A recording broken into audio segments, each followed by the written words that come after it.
ప్రభువైన యేసుక్రీస్తు వారి పరిశుద్ధమైన నామం పేరిట ప్రపంచవ్యాప్తంగా ఉన్న క్రైస్తవ సహోదరులందరికీ బాధాకరమైన సమాచారాన్ని తెలియజేస్తున్నాను.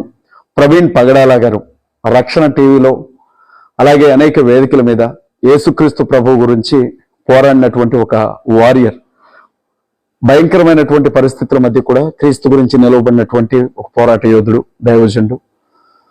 ఆయన ఈరోజు విజయవాడ నుంచి రాజమండ్రి వెళ్ళి, రాజమండ్రి నుంచి రాజానగరం ప్రాంతంలో ఒక బుల్లెట్ మీద వెళ్ళేటప్పుడు ఆయన ప్రమాదవశాత్తు మరణించడం జరిగింది అని చెబుతున్నారు.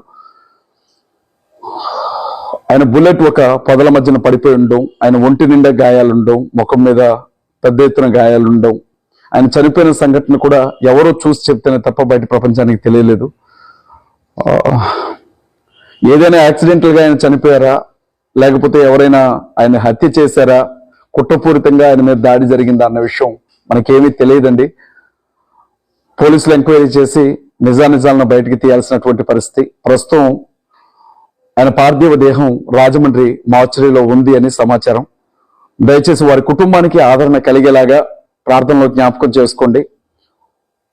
ఒక మంచి పోరాట యోధుడిని, క్రీస్తు కొరకు, పరలోక రాజ్యం కొరకు పోరాడి నిలవబడినటువంటి వ్యక్తిని క్రైస్తవ సమాజం ఈరోజు భౌతికంగా కోల్పోవడం జరిగింది. ఎందుకంటే నా దగ్గర కూడా ఎలాంటి వివరాలు లేవు. ఆ ఫొటోస్ అప్లోడ్ చేస్తున్నాను, చూడండి. ప్రవీణ్ పగడాల గారి కుటుంబానికి దేవుడు ఆదరణ కలిగించాలని, ఈ మరణం అనుకున్నటువంటి నిజానిజాలు పోలీసులు ఇన్వెస్టిగేషన్ ద్వారా బయటికి తీసుకురావాలని మనం అందరం కూడా ప్రార్థన చేద్దాం. చూద్దాం ఏం జరుగుతుందో. మీ అందరికీ వందనాలు.